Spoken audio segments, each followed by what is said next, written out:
આ રીતનું કેમ એ તડકામાં મહેનત કરે છે. જુઓ, જ્યાં રસ્તે એને વોલ્ટ કરવો હોય ત્યાં રસ્તે જમવાનું બનાવે. તો આવું લાઈક કરો, શેર કરો, સબસ્ક્રાઈબ કરો. આ છે ભાઈબંધ આપણી સાથે. અત્યારે ક્યાં જઈ રહ્યા છો? અત્યારે અમે આવ્યા હતા કાઠિયાવાડ બાજુ. આમ કાઠિયાવાડ. રહેવાનું મૂળ અમારું ગામ છે રાજસ્થાન, જૂના રણુજા. તો પાલીતાણામાં અમારી ગાડીઓ ફરે છે, વાણિયાના સંઘમાં ફરે છે, પછી હાટિયા પુલિકામાં જાય છે. અત્યારે હવે અમારી આ ઊંટગાડીઓ જાય છે મહુવા બાજુ મજૂરી માટે. આગળ જઈએ છીએ ને પછી સામોસો આવશે એટલે પાછા મલક ભળી ગયા જશું. ગાડીઓ બતાવો. આમ નામ તમારે કેટલા દિવસ આમ હાલવાનું એવું બધું છે ને? હાલો, અમને રાજસ્થાન મહિનો પોગતા થાય, એક મહિનો અમને પાછા જાતો થાય ને મહિનાથી અહીંયાથી ગાડા અમારા નીકળી જાય એટલે તમારા કાઠિયાવાડ સવરાટમાં એક મહિને પહોંચી.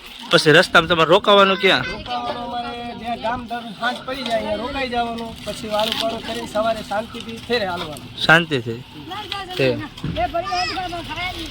જો આ બધા આ ઘેટાના બસ્તા બધું હાર્યો જ રહે છે. જોવાનું ક્યાં અત્યારે મહુવા.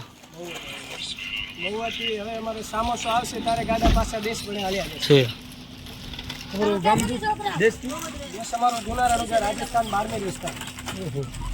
જેનો ઇન્ટરવ્યુ લેજો છે રાજસ્થાનના સારા કલાકાર પણ છે. તો તમારી ચેનલનું નામ શું છે? Rafiq Mir official YouTube channel. Rafiq Mir official YouTube channel. Official YouTube channel તો જરૂર તમે જોજો. સારા કલાકાર છે. આ એના ઊંટ છે. એ 3 ગાડી હતી, એક તો વહી ગઈ છે. બધા તમે સાથે જ નીકળ્યા? સાથે સાથે જ. તો શેર કરો, લાઈક કરો, સબસ્ક્રાઈબ કરો.